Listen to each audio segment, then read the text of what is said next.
मैं हूं फहद हुसैन और यह है सेंटर स्टेज। पहले नजर डालते हैं उन इश्यूज पे जिन पे आज हम बात करेंगे। बिगड़ती हुई सूरत हाल, वजीर आजम का जारहाना दिफा, क्या देर तो नहीं हो गई? इदारों के दरमियान इख्तियारात की लकीर मिटने का खदशा, हुकूमत को क्या खतरा हो सकता है? दहशतगर्दी के खिलाफ जंग और मुल्क में जारी सियासी अफरा तफरी, क्या हम सब एनआरओ की बहस में गुम हो गए? और 1016 पाकिस्तानी भारतीय जेलों में रिहाई के मुंतजिर, उनकी दादरसी कौन करेगा? इन इश्यूज पर बात करेंगे, लेकिन पहले आज का व्यू पॉइंट।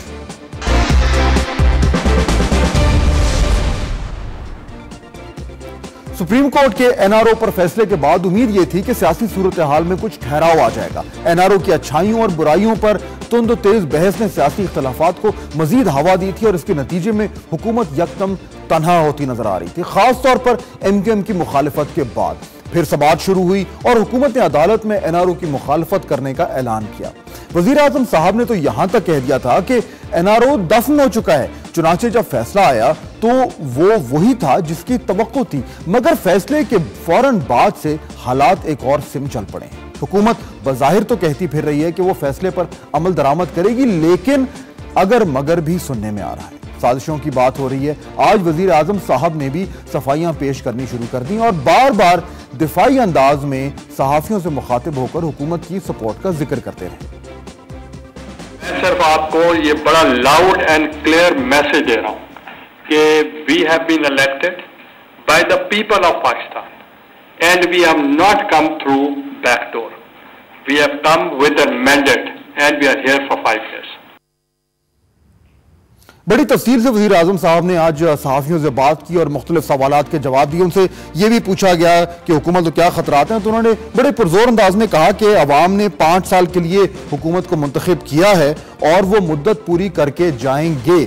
इसके अलावा और भी दीगर इशूज़ पे उन्होंने बात की और ये कहा कि इस वक्त कोई साजिश नहीं है और हुकूमत को कोई खतरा नहीं है। इस पर भी हम बात करेंगे, लेकिन इस वक्त जो सूरत हाल उसमें तासुर ये दिया जा रहा है जैसे सदर और उनकी हुकूमत को जानबूझकर टारगेट किया जा रहा है। इदारों में एक अदम एतमाद में इजाफा हो रहा है और इसके रद्द-ए-अमल में हुकूमती एहलकार मुश्तइल बयानात दागना शुरू कर चुके हैं।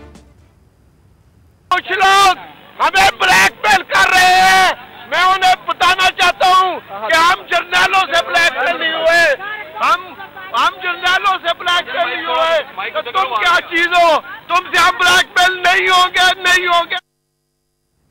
जज्बाती अंदाज में ये राजा रियाज साहब जो रहनुमा हैं पंजाब में पीपल्स पार्टी के, वो आज तकरीर कर रहे थे। इस तरह के बयानात जो हैं पिछले चंद दिनों में हमें सुनने को आ रहे हैं। इनको सुन के लगता तो यूं है जैसे हुकूमत शदीद दबाव महसूस कर रही है और कटने मरने को तैयार है। इन बयानात से ये भी साफ जाहिर होता है कि हर शख्स अपनी जाती हैसियत में ये बयानात नहीं दे रहा। ये लगता तो यह है कि ये एक सोची समझी पॉलिसी का नतीजा है। पार्टी क़यादत ने शायद ये फैसला किया है कि अदलिया से खुल्लम खुला टक्कर भी नहीं लेनी, लेकिन उसके सामने लेटना भी नहीं। अगर रहमान मलिक साहब अदालतों के सामने पेश हो रहे हैं तो दूसरी जगह फौजिया वहाब मीडिया पर आकर यह भी कह रही हैं कि हुकूमत अपने सदर के खिलाफ मुकदमात खोलने के लिए स्विस अदालतों को कैसे खत लिख सकती है। यानी सुप्रीम कोर्ट के फैसले के चंद नुकात पर अमल दरामद और कुछ नजरअंदाज।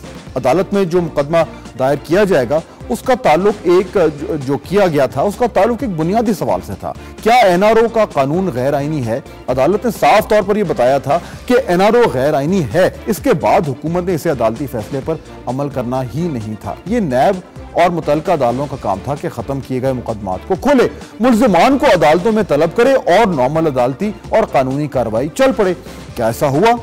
यकीनन ऐसा हुआ। वफाकी वज़ीर दाखिला रहमान मलिक, जहांगीर बदर, अहमद मुख्तार, बाबर गौरी, फारूक सत्तार और ऐसे कई नाम हैं जिन्होंने अदालतों से रुजू किया, अपने अपने केसेस कानून के मुताबिक जो थे वो जो मामला थे उनको संभाला, अदालतों में पेश हुए, जमानतें करवाई, वकील किए और एक नॉर्मल प्रोसेस का वहीं से आगाज हुआ जहां से एनआरओ से पहले टूटा था।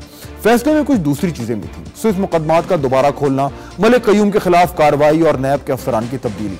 इनमें से कुछ भी नहीं हुआ। क्यों?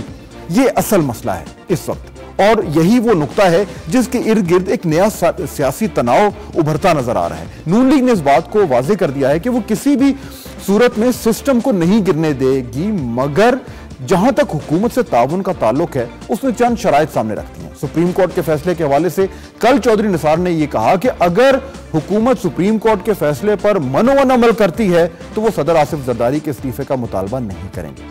आने वाले दिनों में हुकूमत को बड़े फैसले करने होंगे, अदलिया के फैसले के हवाले से, 17वीं तरमीम के हवाले से, मिसाक जमहूरियत के हवाले से। पानी तेजी से सर तक पहुंच रहा है और शायद हुकूमत फिर हस्बे मामूल फैसला करने में कहीं देर ना कर दे। हुकूमत सोच क्या रही है